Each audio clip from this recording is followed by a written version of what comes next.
peux continuer à acclamer le Seigneur? Est-ce que tu peux encore continuer à faire des ovations avec des sifflets pour la gloire de ce Dieu-là qui continue à nous faire du bien et qui nous a gardés en vie durant toute cette année? Nous sommes en train de l'acclamer à cause de ses bienfaits. Et nous sommes en train de dire que l'Éternel est Dieu. Il restera Dieu. Il se conjugue toujours au présent dans la vie de son peuple. Et ce soir, il veut continuer à te faire du bien, mais aussi à te visiter. Est-ce que nayoki moto abeteli nzambe ba ovation ya malamu?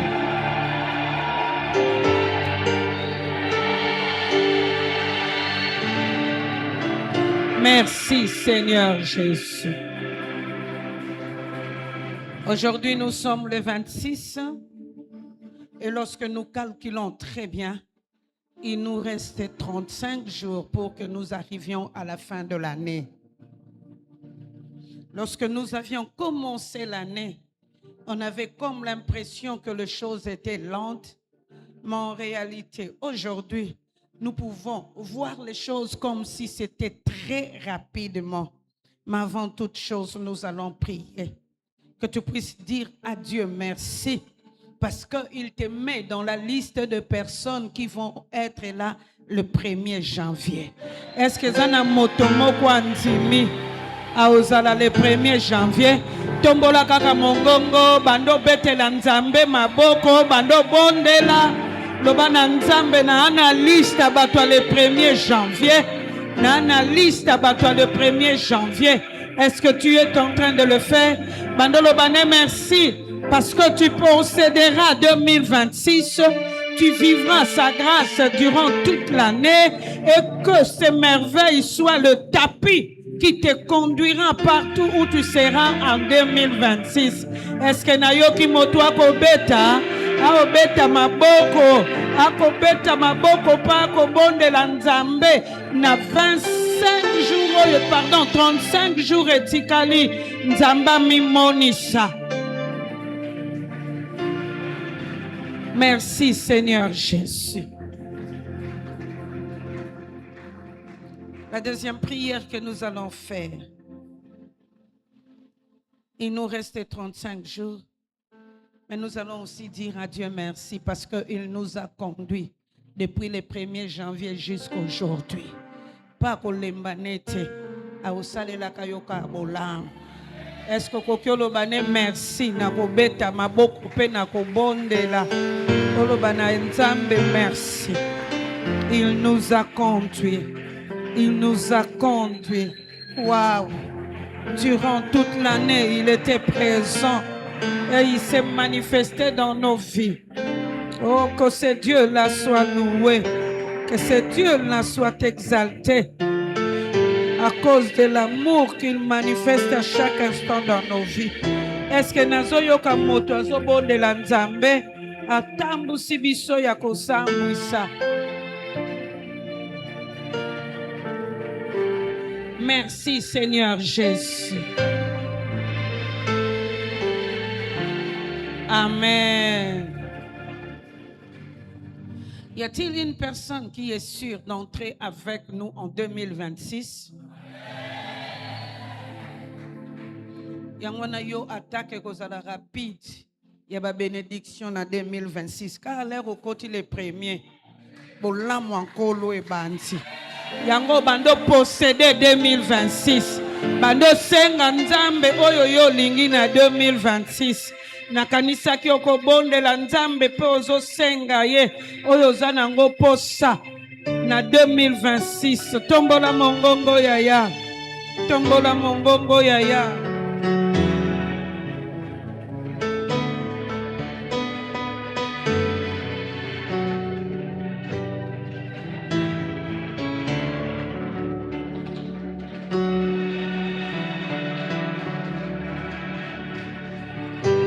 Est-ce que zo bonde la nzambe?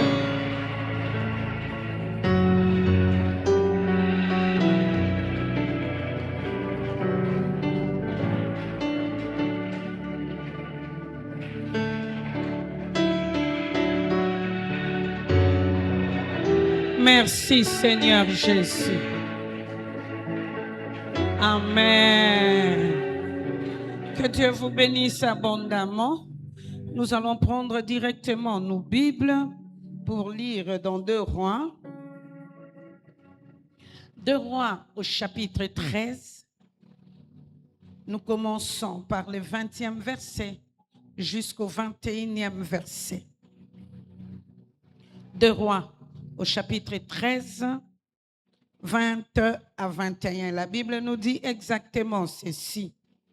Élisée mourut et fit enterrer. L'année suivante, de bandes de pillards moabites firent une incursion dans les pays. On était en train d'enterrer un mort quand tout à coup on vit venir une de ces bandes. Alors on jeta les corps en hâte dans la tombe d'Élisée. Au contact des ossements du prophète, les morts reprit vie et se dressa sur ses pieds. Parole du Seigneur. Prenez place. C'est l'œuvre de ton Père qui te bénira. Pourquoi l'œuvre de ton Père te bénira? Parce que ton Père va créer de surprises pour ta vie. Ou encore, je veux dire, Dieu te surprendra agréablement. Il te surprendra agréablement.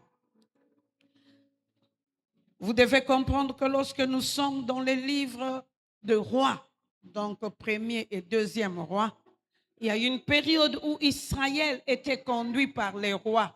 Mais chaque roi qui venait au trône, il y avait aussi des prophètes qui parlaient de la part de Dieu et qui parfois accompagnaient aussi le roi. Et là où nous sommes, lorsque nous sommes en train de lire dans 2 Rois, vous devez comprendre qu'à l'époque où Élisée était en train de fonctionner pour la gloire de Dieu, il y avait Joas qui était roi en Israël. Joas étant roi en Israël, la Bible est en train de nous montrer qu'il s'est tellement mal comporté que même Dieu lui-même l'avait vomi.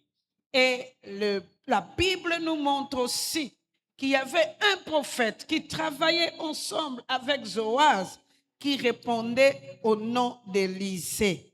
La Bible nous dit qu'Élisée, à cette époque où le texte a été écrit, il est mort depuis une année. Donc Élisée a Koufa. Mais ce qui est beau, il était parti. Les gens savaient que c'était fini. Mais Élisée était parmi ces prophètes-là qui ont travaillé pour la gloire de Dieu. Et Élisée était aussi ces personnages-là. Lorsqu'il disait quelque chose, la chose s'accomplissait. Et parmi les grands prophètes qui étaient en Israël, on ne peut jamais manquer de parler d'Élisée. Kanisa mukolo mususu na bana ba fingi epo yepa zala mutu alibandi. Abengeli bango kaka balion bakiti baleba na wana. C'était un homme spécial qui travaillait de la part de Dieu, mais Dieu aussi accomplissait toutes les paroles que Élisée était en train de prononcer. Oh, ici, Élisée a koufi, mais mikou eko sala. Batu bayebaki asi asuka na ye, nzoka suka te, nzamba continue ko utiliser ye même soki akufaki, parce que la Bible nous montre qu'il y a eu une personne, oyo bakendeki ko enterrer, on l'a jeté dans la tombe d'Élisée, au contact du cadavre et les ossements d'Élisée, motoazongi na bomoi, pour la kisayo ete, makambwe bele batu bako kanisa yo si osuki, bakonte yo na ran ya batu bakufa, mais yo wa mutu akufa te, parce que tango ango ekoki kaka bikolo yo nzambe azozongisela ngai yo bomoi, azozongisa bomoi ya pamba te, makozongisela yo bomoi avec les effets. Soki olobaki amen ya malamu na continuer.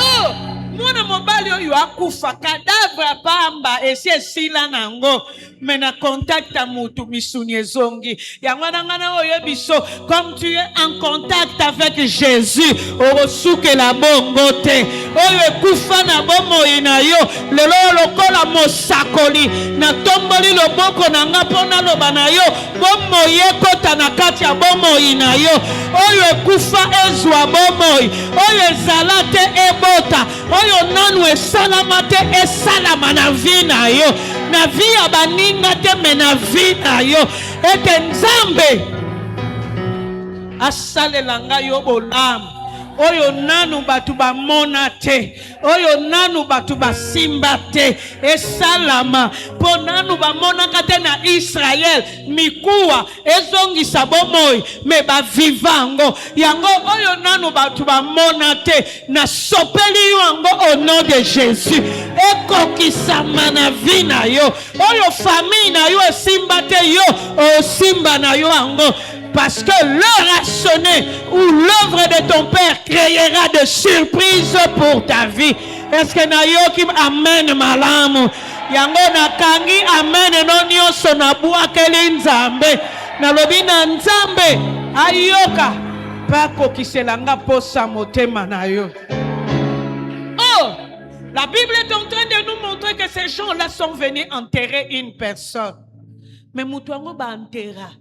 Vie n'est compliquée. Parce que les problèmes l'ont poursuivi jusqu'à la mort. C'est inutile à vivre des problèmes. Parce que, il était déjà privé de la vie. Azaya kokufa. Donc, bitumba. Il faut souka.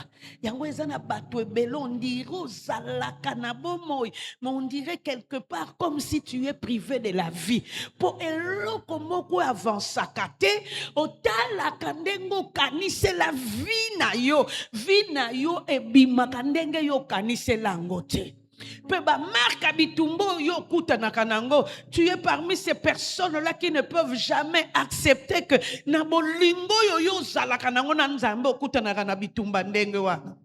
la deuxième des choses, non simplement il était privé de la vie, mais aussi il était privé de l'enterrement avec honneur. Oh bien, l'enterrement est ce moment-là grave de la séparation. Pour esi koyo batu ba réaliser que te biso na ye to si to sukani esi bebi nango mais mukolo wango iye azwa enterrement sans honneur po ba boaka ye ko boaka elingi lobete soka zalaki moto akoloba lingalo baba ya boboaki nga boyende nini po bokoki oboaka ngate ezana batu ebele bitumba na bango on dirait ba boakela yo nde makambo. Écoutez, attendez que je descende parce que le rôle les amateur ya nanga moko mutu na salari yango ata naza na kayete na koyeba nanga makambo na olo.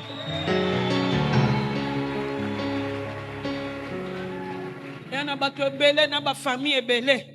On dirait bitumba babuakela bino ango ya kobuakela parce que bitumbo yo bino bo vivaka so bo taliba ninga ndenge baza calme mais bino na Nzambe na bino bitumbo yo bokuta na kanango na bino mokota musubo mituna kame Nzambe babor nini yo zo betanga.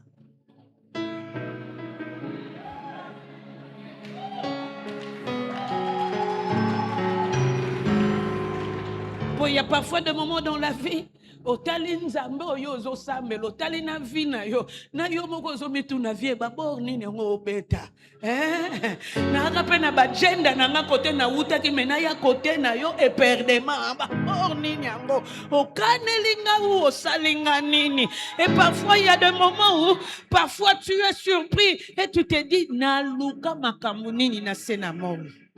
Cet homme-là, il était privé de l'enterrement. Donc il a été enterré sans honneur. Yango pesa na bato ebele mutu opeso honneur na vie na yo asate. Ato sali malamu ndengo lingi moyen ba peso honneur ezate. D'ailleurs écoute merci ezalaka te nani yango akokumisa yo na bolamu yo salaka. O sala bolamu na famille, o sala bolamu na quartier, même à l'église o sala bolamu, même moto moko andi me bolamu yo sala. Azate. Et même lorsque tu t'es converti, ba o calculer le oka na ndenga skala. Or ya kalesi le kake. Mais bazo calculer yo nango. Non simplement motoyo. Ba enterraye avec honneur mais ye bitumbe landa ye ba privation et landa ye ba enterraye pe na kavo na ye mon côté ba enterraye na kavo a muninga parce que le caveau où il s'est retrouvé c'était le caveau d'Élysée.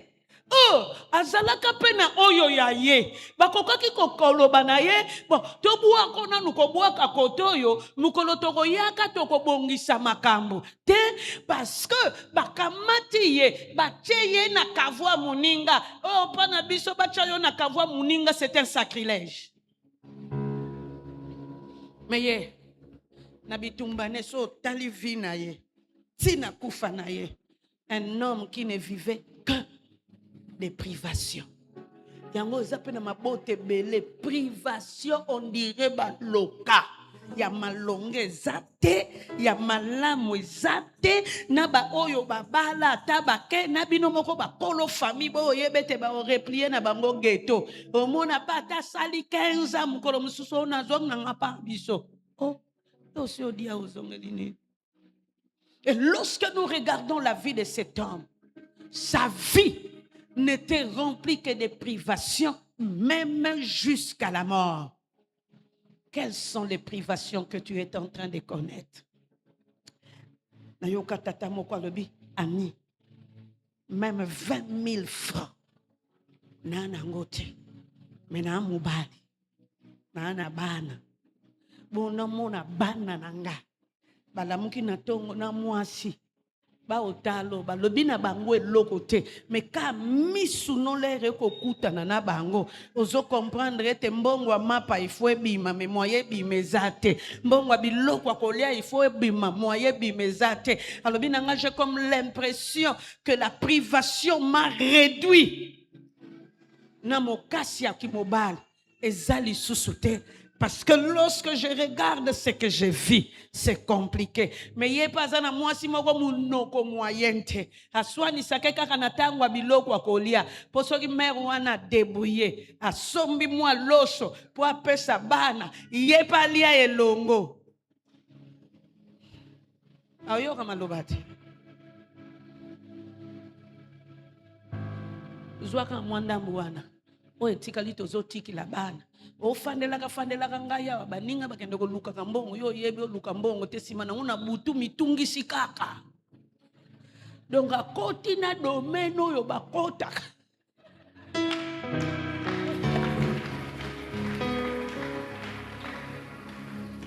Oba domaine musuba simba kangote na bango. Abinanga moko na sina miyebi. Ngamoko na miyebi. Na butu kuna na tungisa kasumu tutepo. Ya loso kutu ezo bima te bongo na kende kote kuna po mana sosolama. Bien aimé, il y a des gens qui sont en train parfois aussi en train de prier, mais qui vivent des privations qui sont compliquées. Et pas nabino privation nini oyo vivaka. Quelles sont les difficultés que vous rencontrez? Et il y a parfois des moments où yozo kanisa mbulo yo pezo ya sika makambo rozonga ndenge moko yo moko pozo yeba koto uta ezala ndenge moko malgré la prière échangeate mozo yeba peke na 2026 et ezala ndenge moko.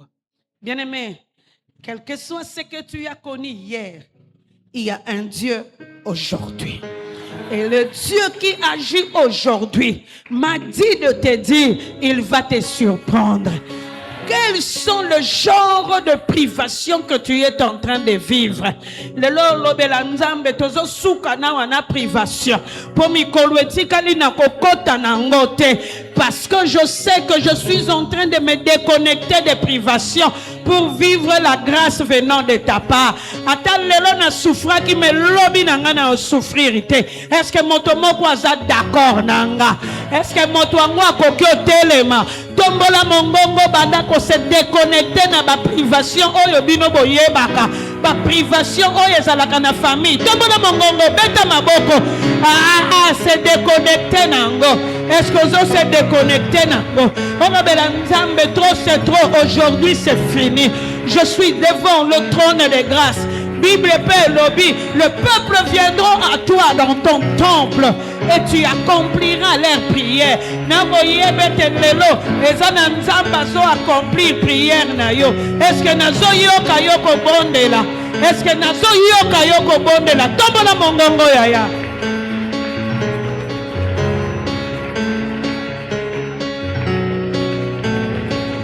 Tombola mongongo yaya. Nakanisa ki ozobondela nzambe na yo. Nakanisa ki ozobondela nzambe na yo. Beta maboko yaya. Makambo yo bomonaka ya pasi na famille wana. Lelo lobi nazo swa départ ya sika. Nazo kabwana nango. Tombola mongongo yaya. Tombola, tombola, tombola. Tu as encore 1 minute. Est-ce que na yoki yoko bondela?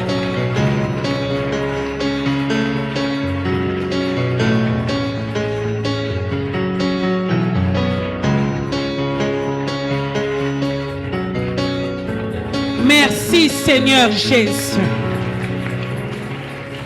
Amen. Fanda na yo.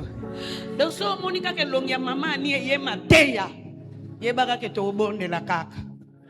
Vous comprenez ngo na lobi muke to bondeli na lobi muke to bondeli le to sukisa to che offrande to tutite vambana mutu na mutu pale. Comprendre ngo siko yo landanga malam. Non simplement batoyo, ba vivaka privation na famille na bango, mais la Bible est en train de nous montrer bango ba yaka enterrement, mais ils ont été surpris par les ennemis. Et loko yo bakanate. Mais ils ont été surpris. Et il y a plusieurs fois dans nos vies, la vie nous a surpris. Ameme la biso ba surprise mususu oyo yo kanate lero kokola na ba ambition ya vina yo oyebi ndengo milingelaki mais so tali lelo on dirait que oyo yo lingaka yango te kokisamaka. On dirait que quelque part nous avons été surpris désagréablement par les événements de la vie. Ezanaba oyo ba lela, ezanaba oyo ba souka, parce que au contact ngote na vie, mais c'était une surprise désagréable. Je n'ai jamais oublié dans ma vie. Nous avons perdu l'un de nos garçons. Moi, on a ndenga kufelati le loto koko expliquer yote.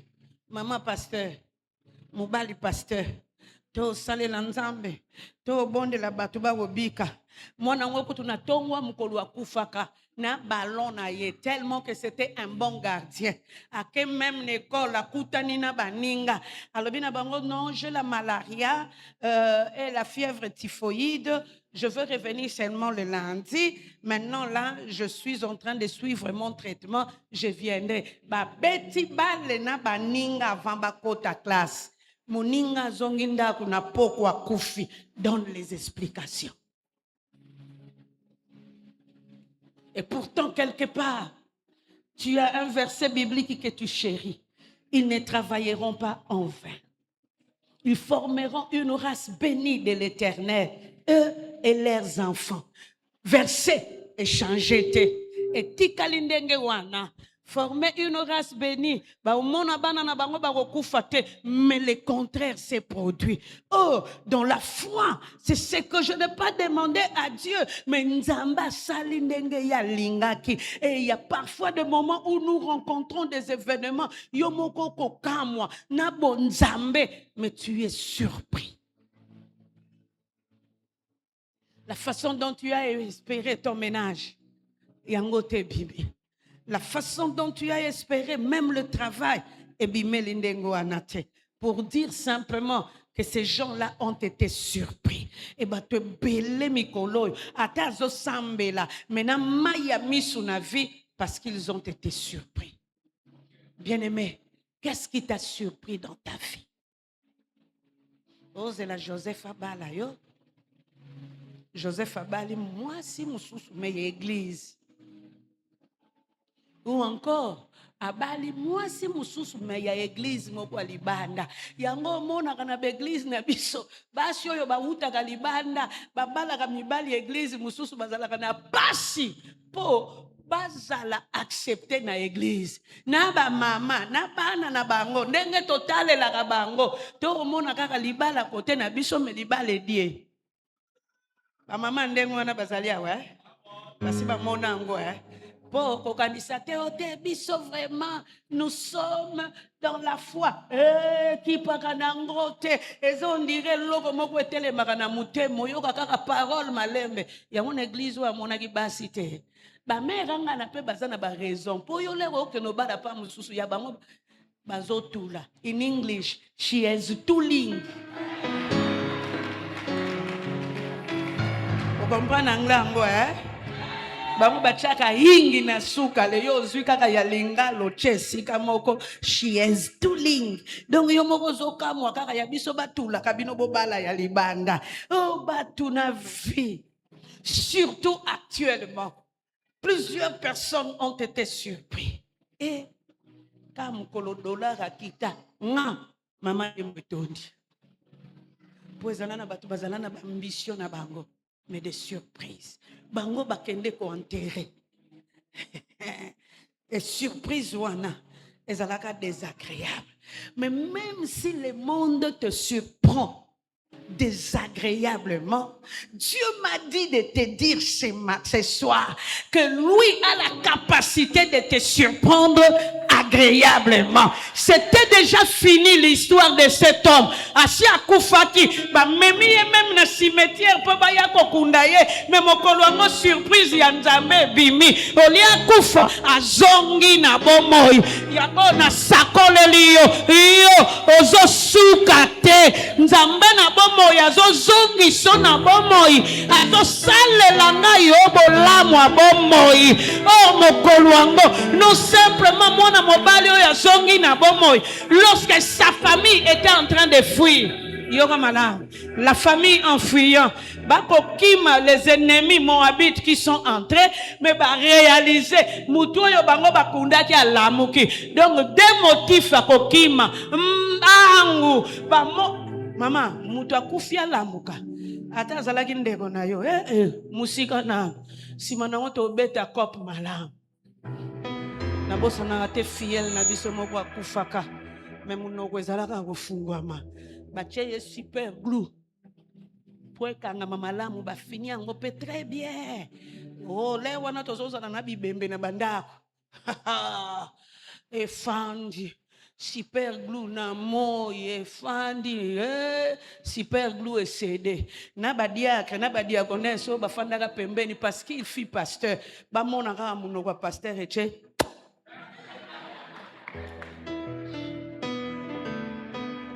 boyebi ler bokolela ya aza ya kokufa munoko akokangama bomona ngo kaka badiakre na badiakonesse officier mbang bongo officier akoti mwa mayanga aokengela nini ekolekawa batu bakimi alamuki alobi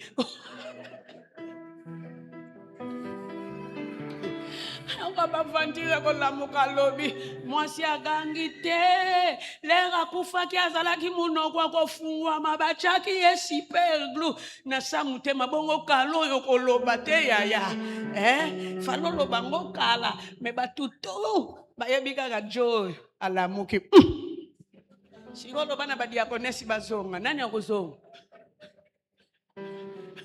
kaka misato a titre symbolique baza mwa libanda me bakokengela na malembe baye pembeni momoni bato bafani na basonga ba po bakoyeba if is yinding mutu na mutu azonge epai na ye bien-aimé mokolo wango eloko kosepela bango baye kokunda mais Dieu les a surpris agréablement mokolo wango bakokima me ya bomoyi oyo akufaki azokima yango mikolo oyo na oyebisa yo okokutanaka na bango na baavion na bomoyi okokutanaka na bango na baambasadi na bomoyi okozala moto akokufa te me yo oza moto oyo oza na bomoyi yango wana bomoyi ekanga na bomoyi na yo partout oyo yo kokutana na bango yo na bomoyi bokutani na bango na église yo na bomoyi bango na bomoyi bokutani na bango na mbongo yo pe na mbongo Cet homme-là, lorsqu'il s'est levé ces jours-là, il n'a pas suivi ces gens-là. Mais la Bible nous montre, bango bayako déposer ya okufa mais ye alandi bango na bomoy yango oyo ekufa ezwa bomoy lelo otelemaka na bomoy même na musala bako yebe toza mutu akokufa mais yo okokufa te parce que bango na bomoy yo pe na bomoy basalo yo nyonso balingi tu resteras en vie parce que ces jours-là Dieu a fait avorter l'enterrement et toi aussi tu vivras la vie. Bango ba obala yo pe na bomo yo obala. Bango ba osimba mbongo yo pe na bomo yo kosimba mbongo. Bango na maternité na bomo yo na mwana na maternité na bomo. Yana loko moko te nzamba ko privé yo. Tika amen na yo ezala amen. Eko kisama kaka ndengo sali yango. Ete bango bakozala na bomo yo po kozala na bomo. Na ebite mukolo wangu ezala ndenge nini? Baleka côté famille ezalaki na matanga mais ba signaler bango Arnaud pazoya mais ye moko pe Arnaud lera ko bima na cimetière kanisi batiki baya ya ndeni bino botiki ngayawa bobwaki ngakutu na mikuwa moko na o comprendre makambo ngo te nzoka yebaka peteke ya zalaka ya kokufa mais na mutu moko akotelaki ye yango ya zongi na bomo lelo je salue la présence de Jésus dans ta vie azokotela ngai yo lokola azokotela ngai yo na bitumbo yo yebeli tina te kolonga ngo Ponzamba zo renforcer bomoy na yo tika bomoy ya Kristo ela ta vie na yo mobimba oh non de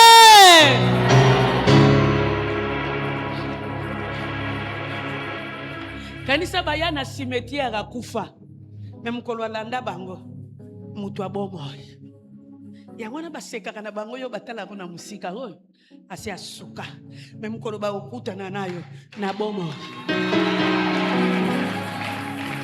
so nazalaki na mission balinga baganga amen na makasi baseka na bango bayebi kaka tata wana ndenge tosito kadelaki ye na musala na ndenge tochelaki ye poison asi asuki me ba okutana no calme bango na bomo yo pe na bomo. Siko moi question kozala moko ochaki ou ochaki te ezalaki yango ou yango te dose nzoka bako yeba te nzamba koti na bomoyi na yo alati selanga yo bomoyi ya sika a changele nga ya vie na yo nakanisa ki ozozwa fua ya makasi pona kosambela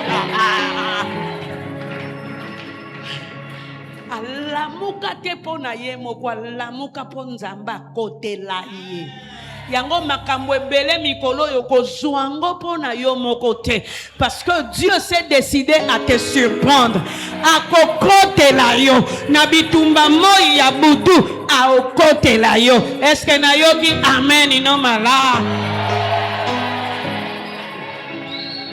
tala manena aboya bekipa Kongo na kumisa yango te sauf que mikolo mo léopard azong sili biso mwa kondima en tout cas soko za congolais wana kondima te c'est comme on a makambo eleka na mboka te hein la justice de Dieu yana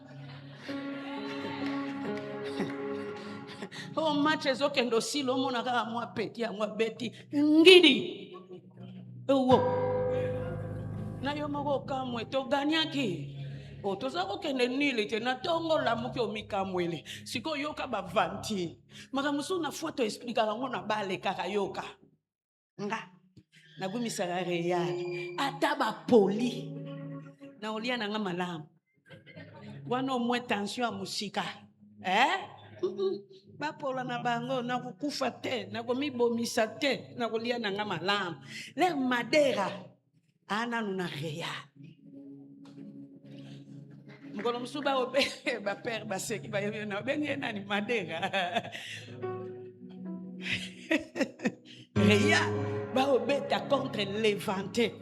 Na classement ya ba club ba Levanté wana bazana bango na ba ya classement mais le kola bazala ki obeta na Real ba petit wana ba koti terrain mukolo wango ba tambu sambu mana terrain na biso ba kolo Real togange mutu moko akokufa wa mukolo moko akosuka mukolo akosuka sikoto bandio tonga entraîneur alongwa kuna po ya talaki anje ya macho iweko ya ami lobeli na pemisa Madera na pemisa Pepe po Pepe azalaka défenseur akuluna apemisi Pepe apemisi na Marcelo ba oyo batikalaki babeti me basakani na bango siko biso tokomotonga entraîneur alongwa kuna azongisaka Madera azongisi Pepe azongisi Marcelo makambo kobonga nango alongwa kuna siko entraîneur wana na deuxième mi-temps on dira yo kaka kena bandal tozotonga ye moko azongisi Pepe azongisi Marcelo azongisi na Ronaldo osatire ya match changé na deuxième minute ya deuxième mi-temps bakati corner Madera simba bale malemba linga pishnet wo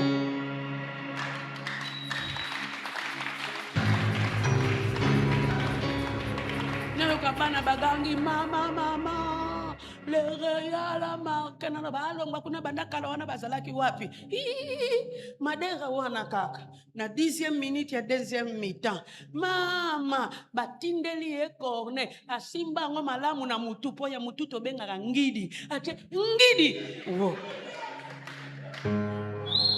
À la fin du match, le Real a gagné 2-0. Na otuna mana. Tokumisa ka bango boendenge nini na ye Madera to kumisa ye. Bana ba pesi explication na bango na lobite. A koti match, au satire échangé. Lokola pasa la kamusala na ye malamu a longi si équipe na ye. Kanisa mwana mutu a changé au satire a longi si équipe. E bongo ye oyo akela likolo pe na se. Ye oyo alalaka te animbaka te ye oyo soki atelemi na terrain bomoi na biso makambo échanger soki akoti makambo ya vie na biso tout change bongo eloko nini yango ekoka tosalama ete moto akokufa atikala kokufa parce que Dieu était dedans dans cette histoire. Il a changé la vie de cet homme. Le mort est devenu un homme vivant. Tika na pokwa lelo nzamba kota makambo bomoi na yo akokota ngopo yo o échoué te mais il est en train d'entrer parce qu'il t'accordera la victoire. Il ne t'accordera pas simplement la victoire, mais il va aussi t'accorder les renouveaux à tous égards. Est-ce que vous êtes d'accord, Nanga? Est-ce que n'importe yoka amen ino malamu? Yango avant la fin de cette année, makambo vina yo mwana mutu te mutu akoti mais nzambe ye moko akoti kolakisete tu n'échoueras pas, tu ne resteras pas dans cette année, tu traverseras avec nous en 2026 et kaka ndengo zombi mango baloka na bango e simba na bango te basalo yo denge balingi e simba te parce que il y a l'Éternel des armées qui a pris une décision. Il va créer des surprises agréables pour ta vie. Yangwana longola maya misu, le surprise descend de la part de l'Éternel des armées. Il est au milieu de nous, non pour te contempler, mais pour te créer des surprises.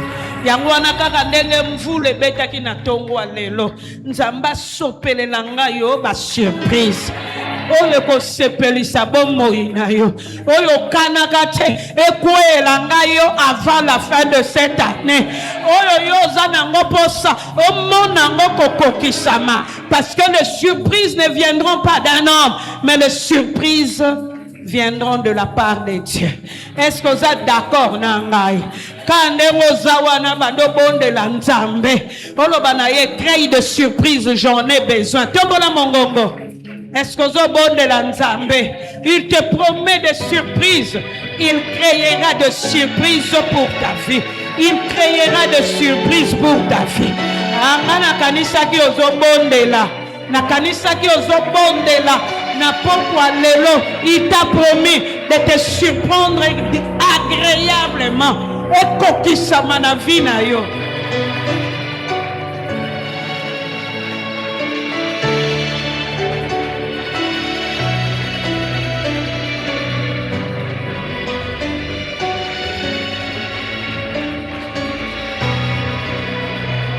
Est-ce que ton Bondela a créé ma surprise? Que l'œuvre de ton Père, que les actions de ton Père puissent se manifester dans ta vie comme étant des surprises. Est-ce que Nayoki Yoko Bondela Nzambe? Et si Koyo Baloba impossible, il te dit, ne te décourage pas. Je suis en train de créer des surprises agréables pour ta vie.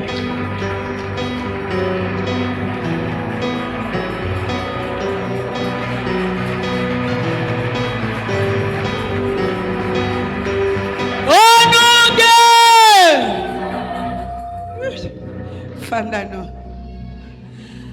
Dis simplement au voisin et à la voisine, tu vas vivre des surprises venant de la part de Dieu. Au PCMBO te lobinaye, so moni voisin lo barate kima. Amta ofana ne pembente nanda wanzamba ukitisa onction. Kima. Vous comprendrez? Si quand vous la voisine à voisine, Dieu va créer des surprises agréables pour ta vie. Bien-aimé, la troisième des choses, en ressuscitant cet homme, on dirait que quelque part, Dieu n'était pas d'accord que cette personne puisse mourir et il a annulé la mort. Na Kinshasa toyeba, tozako yemba le tozaki bana mike, nakokufa soki papa a signé wo. Nzoka ya oyo na tata na mama basi basigné mutu azalaka na dernier mo Nzambe na Nzambe ye moko atali ye na malembo ndira za mwana kina lobine na malembe yaya yo diete yaya yo fozonga Nzambe ye moko anile yango na poko na lelo oyo nyonso baloba azo anile yango. Donc, à disposition, il y a l'Éternel des armées, le Dieu qui a créé le ciel et la terre. Alors, azo anilango. Oya lobaki libale kokufa Nzambe a anile. Oya lobaki yo vino na sena moye kozale lokote Nzambe a anile lelo. Oyo nyonso baloba contre yo na tomboli loboko nanga l'Éternel des armées est en train de les annihiler. Ekokoki samana yote, ekokoki samana yote, parce que celui qui a tout pouvoir, il est en train d'annihiler makambo balobaki. Est-ce que nayoki amen et non?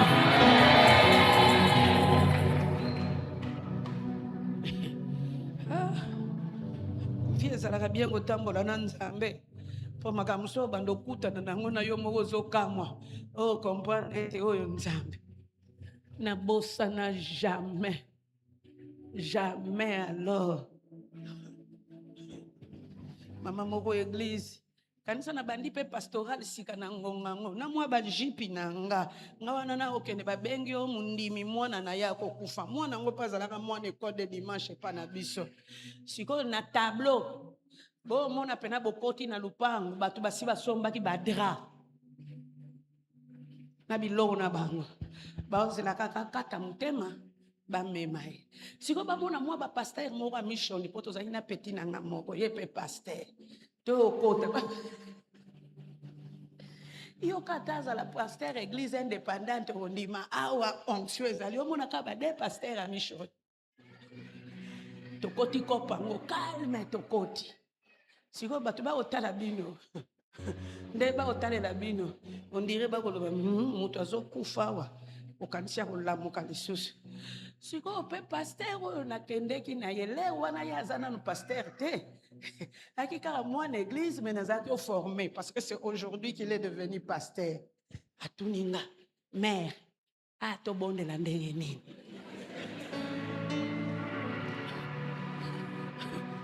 Ngape munoko na lobine to bonde la to sengele Nzamba zongisele bomoy petit agangi mère O mon état te. Nalobi ne poto moni état.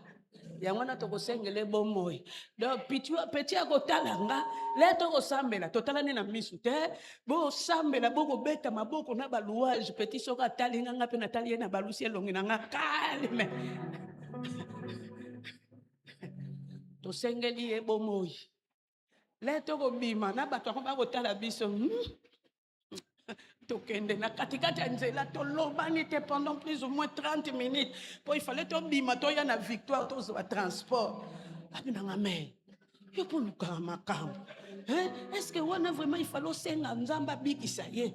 Olunga olobaka na nzambe que sa volonté soit faite ngalobi te. Alobi na biso pa yitala ka sima maloba basali na ye po akokisango. Ya wala lokola na moni malam na sengeli ye bomoy petit wana. Alobi na ngaka si lobi to kende kuna tongo nalobi ya tongo toko ya bokomboni poni toko ya tongo poto ya ko constater soka sa na bomoyi ou bien si akufi. Ah Dieu. Je n'ai jamais oublié la nuit avant de dormir na bengi petit wana. Na bi petit na ngato kende tongo teto kende ba 10 heures. Après tout, naza mwasi ya libala. Il faut na lamba, na sisa misala, si manango tokende. 10 heures. Mais, na bi 10 heures petit. To koma lupango wango 10 heures. Petit atalinga. Donc, otala ne la kisaki, bake morgue.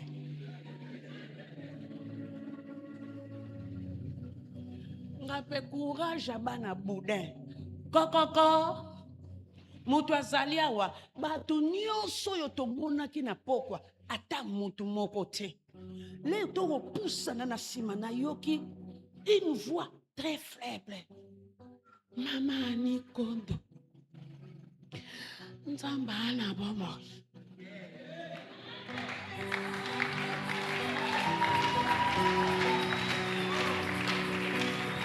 Mutu pusani malembe. Tout le monde a simbi ba mur. Elle voulait partir à la toilette. Toilette musikate ma simbi mur. Pour comme na toilette wana ta 15 minutes.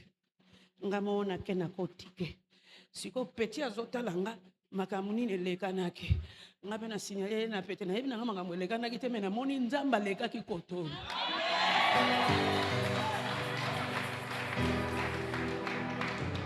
Pendant plus ou moins 5 ans, elle est revenue à la vie. Alors, la maladie était terrible. A koufata à cause de la maladie, ne wana terrible. A koufa pour salaka accident.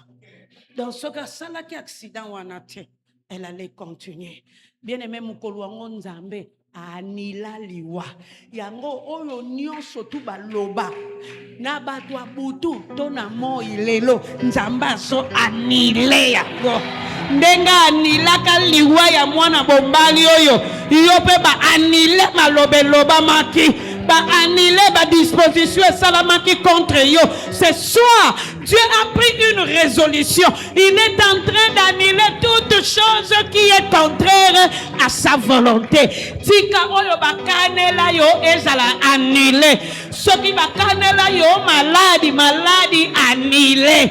Soki baloba ngo maladi ya famille lelo to anilango na ye oyo alobaka obiso na bakongo tozalaka na adage moko singa kanda kaukuzenguka ningana yiningana rien soki eza singa ya maladi lelo ezenguki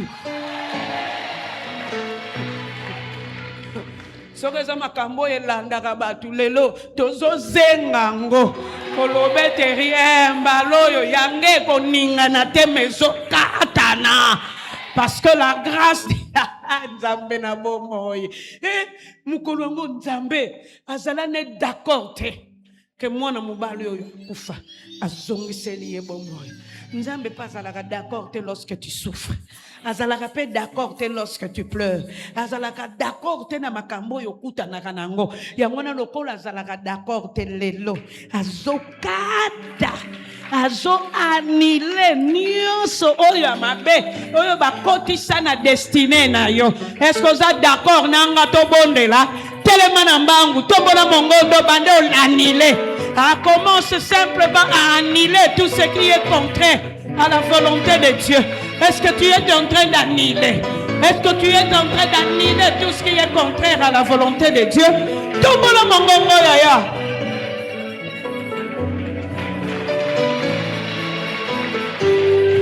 Bando annulé. Na oyo akanela bana na yo annulé yango. Oyo loba na butu to na moi. Bando annulé maloba na ye. Est-ce que ngana kanisa ki ozobondela? Ale ozo annulé betana maboko. Bando bondela nzambo yo atelema na nkembo. Annulé tout ce qui est contraire à sa volonté. Tombola mongongo yaya, tombola, tombola, tombola. Tu ne vivras pas la même chose que ton père. Tu ne vivras pas non plus la même chose que ta mère. Yo sayo, yabwana annule ressemblance na bango. Annule na ressemblance à makambu. Tombola mongongo.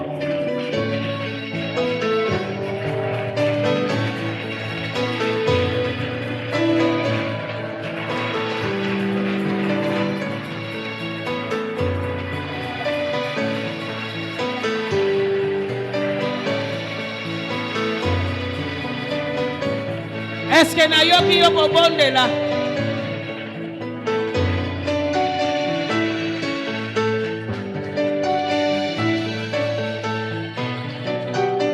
Annule nango yo yebi, nango yo yebi te. Loba na nzambe j'annule toutes les dispositions. Nango yo na yebi na oyo na yebi te. Lelo liboso a trône nazo annule. Ngana kanisa ki eza na moto abondela kazaliawa. Tombola mongongo yaya, tombola, tombola.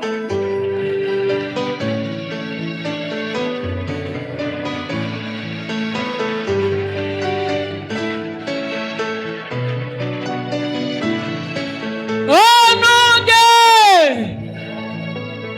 Fandana yo. Ataba point musuna olobate. Na récupérer 3 morts na salela. Landa malam. Mukolo wango na programme ya famille bayaki enterrement elingo la kisa baleki veillée mortuaire bango baye enterrement pour la famille. On devait enterrer la personne qui était décédée. C'était le programme de la famille. Et à peine bateau belé na vie ba vivaka vie na bango bango moko te me ba vivaka le programme de la famille. On a kutana na famille moko bango makambo. So bali normalement au botate. Mais so bali note. Oh. Au bota facilement. Moko na bango. Haki camarade nanga. Mais bazana leki na bango moko. À l'âge de 36 ans. Azalaki na bango déjà 7. Haki na 8e zemi. Mais il est stratège. Soka boti mwana obana ngo paza ko bota bango batata ba koyeba na te apesi ndoya ya mobali soki boti ya mibale apesi ndoya mwasi ya bo comprendre stratégie donc bino mibale mwasi na mobali bobota kate me bozana dendo ya bakombo na bino boko sala nini boboko li bango kaka donc ndenga azalaka wana déjà na bana ne oyo azalaki na bango azalaki déjà na 3 couples ya bandoyi apesi mwasi ya apesi pe yaya apesi mubali yaya siko oya 7e azalaka pe ndoyi na ye yaya mwasi sima na oleka kobota 8e akamata ye apesi ye ndoya yaya mubali do mwana mwasi moko makambo nga tuni oyo komisu na zemi musu abie ba yala nga basali ba boko la bango nga biyozo bota bana no po ba yaya ba boko la bango bongo lobi na sima obando finga bango bobota pe ya bino na bina muninga na ngabino mtu bo pese mtu makasi encore pas zo bino na kindoi dans la prix Nobel à bandoi bana ne moko te bazui kombo na ye soka linga pesa ndoya opia ya mubimba kalamba intumba wabalenge la nyonso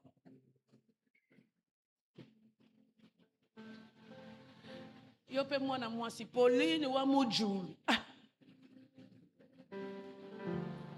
Bien-aimé batu balokama yana bato mosusu na baprogramme ya famille bakanela bango bakende liboso te, na baprogramme ya famille bakanela bango ya balamu te. Bino na famille na bino programme sur bino ezalaka nini?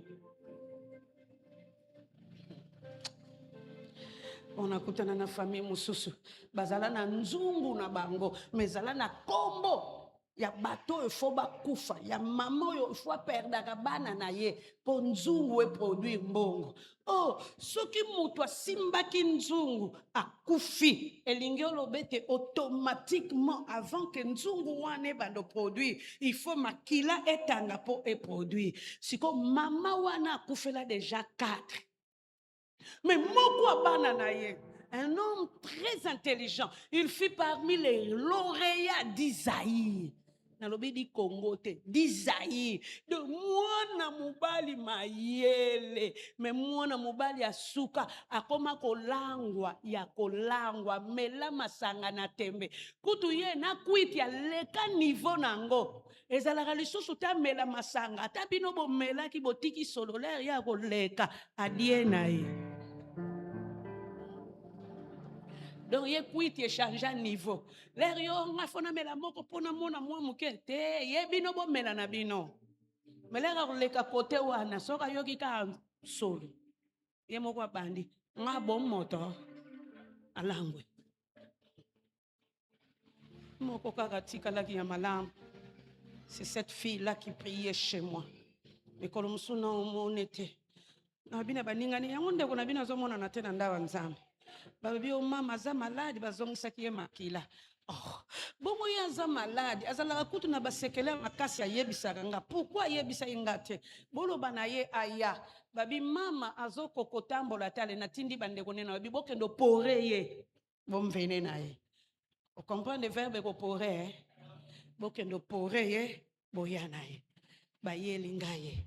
Lera ye mukolonga lobi mama na bosana to lobelo ke noko akufaki bongo noko lera kufi bakundiye bana noko na bana mama kulutu bapesinga bilamba na $100 na memela mama na mboka banda na mema bilamba na $100 na mboka mama na zonga na komobela na bina yo vraiment zobe. Oyebi makambo lekaka na famille na bino. Sikoyo ondima po mema na milamba na mbongo na lobine kasi yango na nde basombeli yo te. Zoba penza yo kanisi bazokipe mama na bango ba bino tote baza na besoin na yo. Ale fuka mato bondela. J'aime la prière. Mukolo wango na louange, na losambo, mwana mwasi ondenga bamba mela pa pa. Bandi louange na losambo mais na yo ki voix humain kobima na nzoto ne agangi yo mama ni kondo nani yango atindaki yo kota makambo ya famille ya bato na yebi mutu wango po famille wana na yebi bango na bite nga koti makambo ya famille ya bato te na koti makambo ya mundimi po mundimi soki akufi dimi pe ekei na kotaki ya famille batute mundimi na ngande nzamba pesanga responsabilité sérieux if is dying dim is going na otika dim ekende te alelo sambo. Il y a un Dieu qui répond à la prière. Elle est en vie jusqu'aujourd'hui.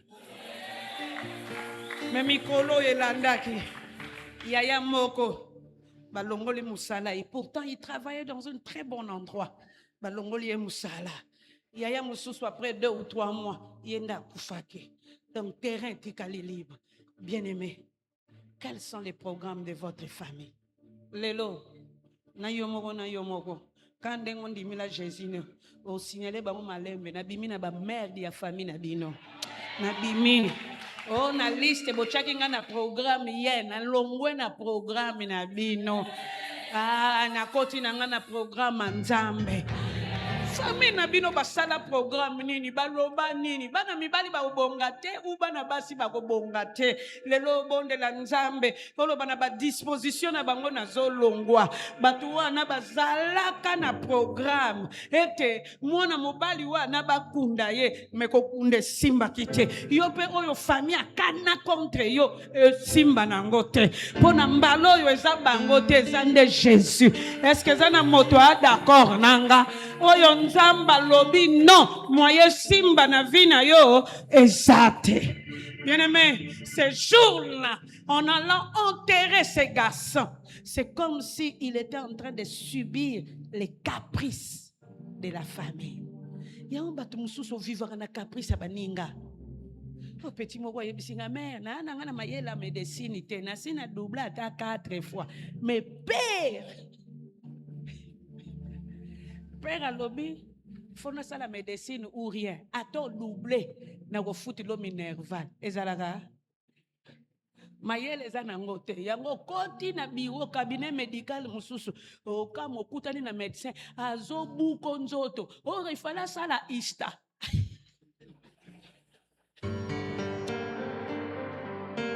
Siko nera zo kamulo wana zo mona neti azo kamula babulo ya voiture nzoko za mutu na yoboko bimi na cabinet médical yoboko zo kamwa yango nazalaki wapi jo wana zakane na posa sala ne istana ye ane mushetu men me batindi ye medicine na pasi siko bimi na cabinet yoboko sho milapi lishoki ya morning alisusu deux fois alongo la kombo na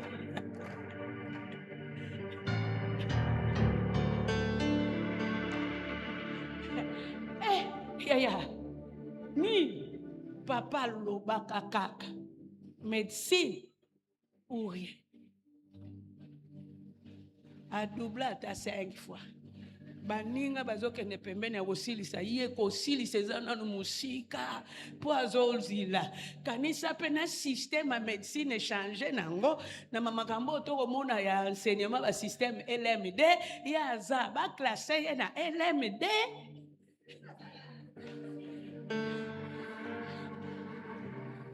nzambe nanga na otala bobanga na bino te yaya lobena ngana malembe na famille na bino bazala na programme nini lelo loba na bango na programme na bino na bimi ngana bana nanga na bimi ngana musana nanga na otikala na programme batute na o vivre selon ba caprice ya batute. Est-ce que vous êtes d'accord nangai? Est-ce que kokyo tele mesika yozali? Est-ce que kokyo bando tombola mongongo ko beta maboko bando bima na programme na bango bando bima pe yo na bana na yo ba vivre programme à famille na yo te ba vivre programme à famille mobali no te tombola mongongo yaya bando bima na programme na bango bando bima yaya. Est-ce que na yoki yoko bima? Est-ce que na zo comprendre to zo bondela